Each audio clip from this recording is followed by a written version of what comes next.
Saludos a todos, un gusto enorme compartir este tiempo con vosotros. Quería agradecer naturalmente a FAM en la persona de su presidente, mi querido amigo Ariel Ariza, por esta oportunidad de estar con vosotros, hablando, discutiendo un poco los retos de la independencia judicial. Bueno, yo os traigo acá una analogía, una metáfora para introducir a mi tema. Es muy frecuente si hablar de salud, cuando la justicia tiene más o menos salud y cómo está la salud de la justicia. Y eso siempre me acorda un diálogo que hay en una obra maestra de Thomas Mann, el escritor alemán, Montaña Mágica, que algunos de ustedes seguramente han oído hablar o han leído. Y la personaje principal, que al final está muy enfermo, dice al inicio del libro a un médico que se encuentra de perfecta salud. Y el médico le contesta que, bueno, lo quería analizar, quería ver usted un poco mejor, porque es que nunca he visto una persona de perfecta salud y creo que no existe esa persona. Y en la realidad, en todos países, en todos sistemas judiciales hay problemas. Ninguno de nosotros vive en perfecta salud. Pero hay patologías y esas son las que nos preocupan, son esas que nos hacen trabajar más e intentar cambiar las cosas. Hay patologías que son muy serias, muy graves, que nos obligan a ese trabajo. Yo he escogido 3 patologías en esta analogía que quizás sean las más impactantes por el momento que vivimos en el judiciario mundial. La primera tiene que ver con ataques externos y es una patología muy grave. Yo diría que convida a casi a una enfermedad terminal, invita a eso. Podemos hablar de virus, de cánceres y en realidad lo que se verifica en algunos países es una deteriorización de la nobleza de los materiales, de eso que constituye el esencial de la justicia. Y ahí, claro, hay 2 o 3 ejemplos que nos vienen inmediatamente a la mente.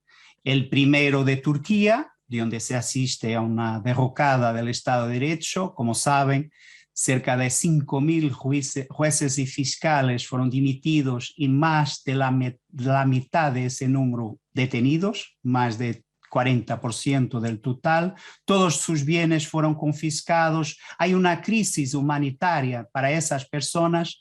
Nosotros en la Asociación Europea de Jueces hemos constituido un fondo de ayuda donde hemos hasta ahora hecho donaciones de más de $300.000 a esas familias de jueces turcos que no tienen cómo sobrevivir. $1.000 es el máximo que podemos dar a esas familias. Imaginen las centenas de familias que hemos ayudado. Los más independientes de los jueces siguen en la cárcel. Murat Arslan, que ha ganado el premio del Consejo de Europa, Václav Havel, sigue en prisión, condenado, en una situación muy, muy triste. Después, claro, el ejemplo de Polonia y Hungría en la Unión Europea, que ustedes han oído hablar, también ejemplos muy complicados sobre el tema de reformas gobernativas que terminan por intentar destruir la independencia del Poder Judicial. La Hungría no es más una democracia para la definición que se hace y que asienta mucho en la libertad de prensa y en la libertad de los tribunales. Y el ejemplo más triste, más reciente que nos está tomando algún tiempo para intentar ayudar, que es el ejemplo de Afganistán.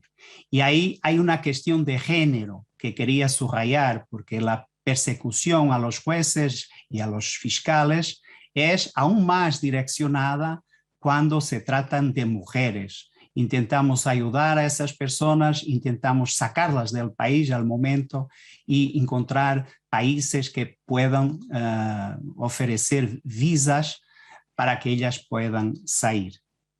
Conexionada con esta enfermedad, patología grave, tenemos toda la conexión con las carreras judiciales, el ataque a la intangibilidad salarial, el ataque a la limitación de mandatos, como se ve también en El Salvador, la trampa de la aposentación compulsiva. La segunda enfermedad que me gustaría rápidamente explicar a vosotros tiene que ver con lo que llamaría la depresión, un problema de salud mental, si quieren, y que tiene que ver con el divorcio entre los tribunales y los ciudadanos. La persona común no procura más el tribunal porque ya no encuentra una respuesta en tiempo útil o porque no sabe o no puede buscar esa respuesta. Esta apatía, este divorcio induce una ineficacia generalizada. En esta segunda enfermedad, el mayor problema que tenemos en muchos países es el tema de los retrasos judiciales, el tema de la duración de los procedimientos judiciales, de la sentencia en tiempo útil. Si no hay una eficacia de los tribunales, por motivos varios, obviamente llegamos a esta apatía, a este distanciamiento, a esta depresión que los profesionales muchas veces sienten relativamente a su trabajo y a su forma de estar en comunidad. Y esto es una enfermedad también terriblemente peligrosa. Y además es alimentada por algunos poderes del Estado más totalitarios, y ahí llega el tema del discurso del odio, muy presente en redes sociales contra la justicia, contra algunos magistrados, contra la manera como los tribunales intentan perseguir algunos crímenes más graves como de corrupción. Este discurso de odio, de alguna forma, saca ventaja del descrédito de los tribunales y vive mucho de esta apatía, de esta depresión que tienen los tribunales cuando no alcanzan a ser eficaces, por ejemplo, porque son muy lentos. Y la tercera enfermedad que nosotros que trabajamos en los tribunales conocemos muy bien es una de que se habla menos en el espacio público, pero que tiene un impacto tan intenso, tan fuerte como los dos primeros, que es el tema que podemos llamar de subnutrición, si queremos continuar con esta metáfora médica, y que es al final la ausencia de recursos financieros, la ausencia de recursos humanos que puedan permitir a los tribunales, a la justicia, que haga su papel, que cumpla su rol en el tema de ciudadanía y que pueda afirmar y proteger los derechos humanos. Y desafortunadamente con la pandemia, este tema de la subnutrición, este tema de los recursos, se va a plantear más aún. Hemos tenido en los años recientes un problema de suborzamentación de los recursos financieros. Acá en Europa, de una manera muy clara, solo para dar dos ejemplos, en Inglaterra, en Reino Unido, se ha reducido el presupuesto para asistencia judiciaria, que es un instituto fulcral para los más pobres, en 220 millones de libras. Y en Bélgica había un proyecto, ahora un poco amenizado, que prevía un corte de 10% en 4 años para el investimiento en el sistema judicial.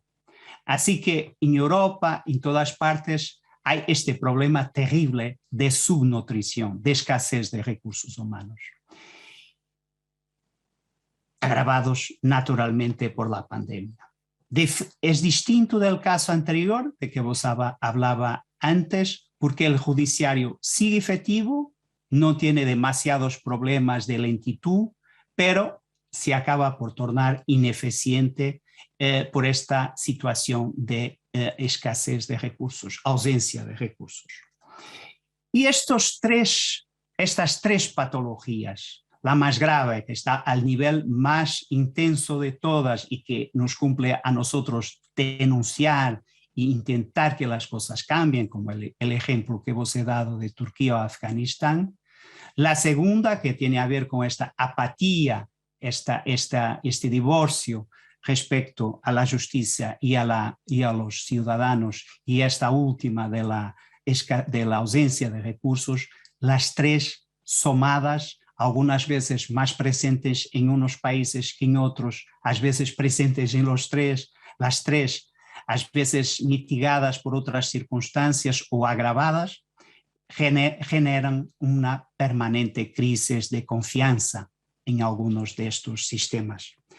¿Cuál es la terapia? ¿Cuál es el remedio? ¿Qué podemos hacer para combatir estas enfermedades tan terribles para nuestra profesión, para nuestro servicio público? Bueno, no hay una respuesta evidente, pero es fundamental el tema de la confianza, construir confianza. Y la confianza se construye con un abordaje internacional, porque los problemas son cada vez más globales, por eso la importancia de eventos como este, y pensando siempre que la justicia debe estar al servicio del ciudadano. Palabras como integridad judicial, transparencia judicial son fundamentales para conseguir atacar estas enfermedades. Es muy difícil ganar la confianza del pueblo, de los ciudadanos, pero es muy fácil perderla. Y sabiendo siempre que la confianza empieza con la verdad y termina con la verdad. Tenemos que tener siempre un discurso de verdad.